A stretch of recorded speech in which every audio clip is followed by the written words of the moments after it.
Yes, sir, wedding bells finally rang in the life of Margie Blake. Back from their honeymoon, she and Tim are headed for a life of wedded bliss, they think. Yes, the honeymoon is over for Tim, now that he starts back to work. And it's over for Margie, too, as she enters her bright new kitchen to cook her first meal. Can she prepare those favorite dishes of Tim's, just like his mother used to make?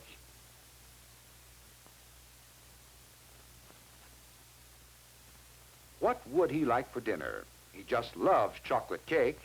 Go ahead, try one. All you have to do is follow the recipe. This is going to be easy. Let's see, what's next? It says, cream butter until soft and smooth. Cream the butter? Better get the cream.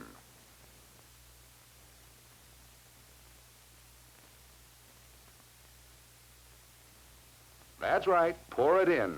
The recipe says cream the butter, so put in lots of cream.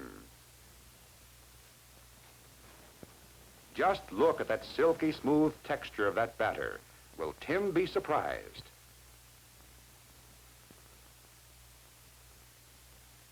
Will Tim be surprised?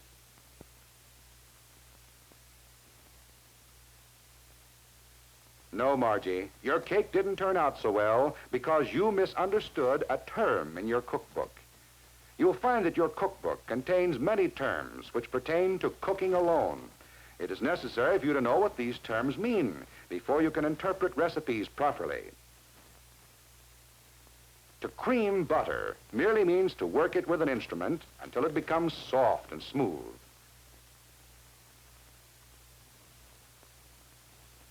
There are many other terms you should know. For example, you must stir the ingredients in your chocolate cake. To stir is to mix food materials with a circular motion to secure a uniform consistency.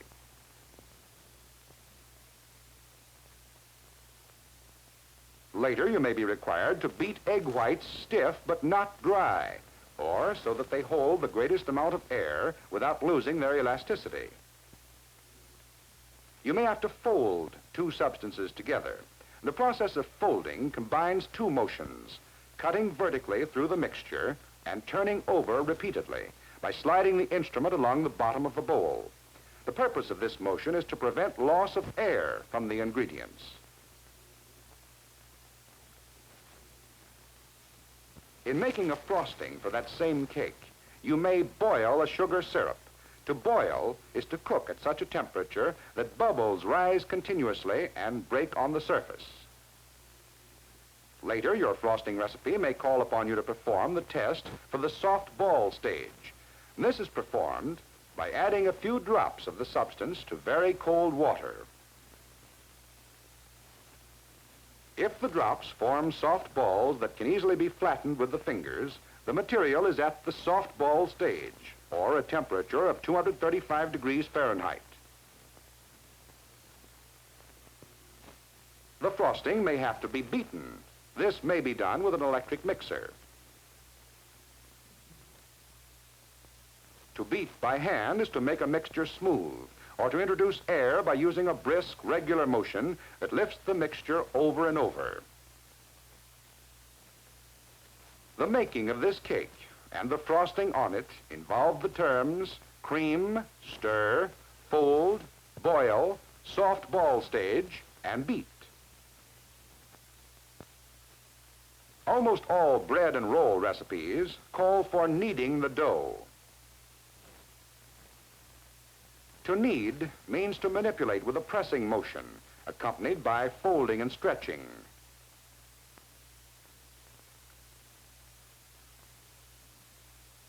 In cooking meats, other terms are used. Less tender cuts of meat may best be cooked by stewing. When applied to meats, this means to add a small amount of water and simmer until tender. To simmer is to cook in water just below the boiling point, or at a temperature of approximately 185 to 195 degrees Fahrenheit.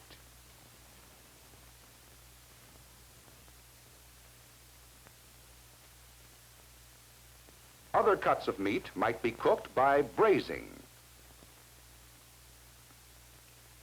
First, the meat must be dredged. To dredge simply means to coat with flour, cornmeal, or other fine substance. Your recipe will usually tell you what should be used. Next, you must brown the meat. This is done by cooking in a small amount of fat until brown. Be sure to brown the meat on both sides.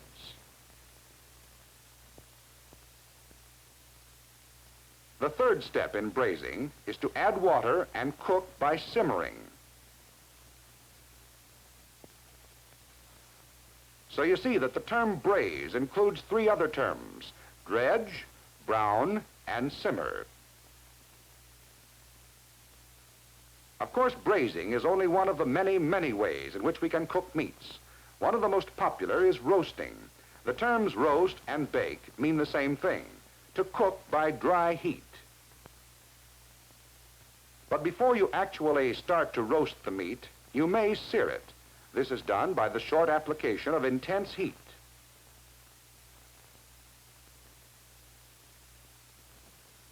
And causes the surface of the meat to turn brown in color. It is done to improve the flavor and appearance, but does cause greater loss of juice.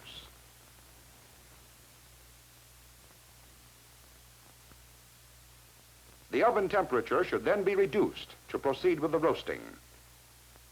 Suppose Margie's cookbook told her to marinate the vegetables before preparing the salad.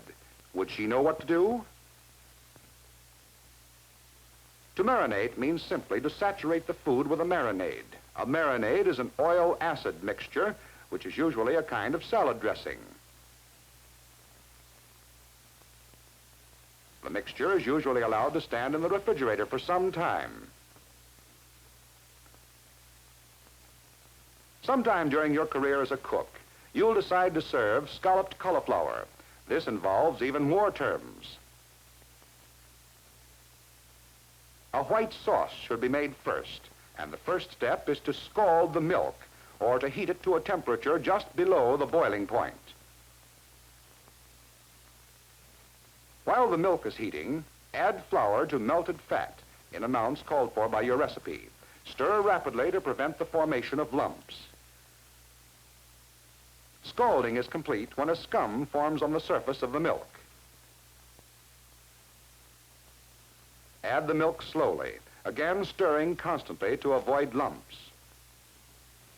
Notice the scum, which indicates the milk has been scalded.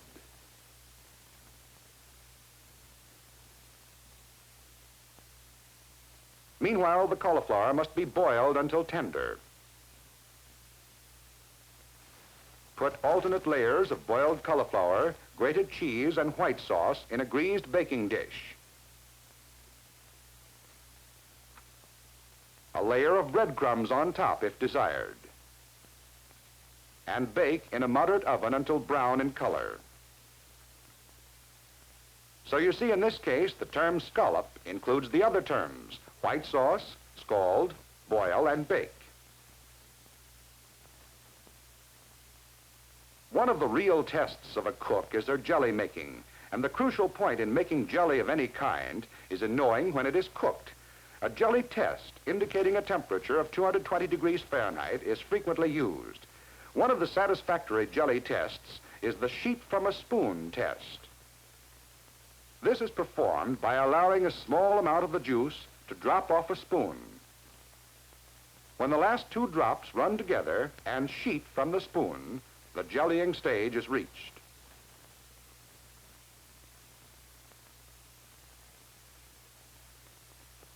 The jelly should be removed from the fire at once. These are only a few of the terms you will have to use and understand. How can you learn the others? Well, most good cookbooks have a glossary of terms in the appendix. Let's see if Margie's cookbook has one. Yes, even Margie's cookbook has a glossary. Cream. To soften a fat with a spoon or beater, you also to combine the softened fat with sugar. If she had only looked at this before she baked that cake. But wait a minute. There's still time to bake another cake before Tim comes home to lunch. It'll be right this time, and he'll never know the difference.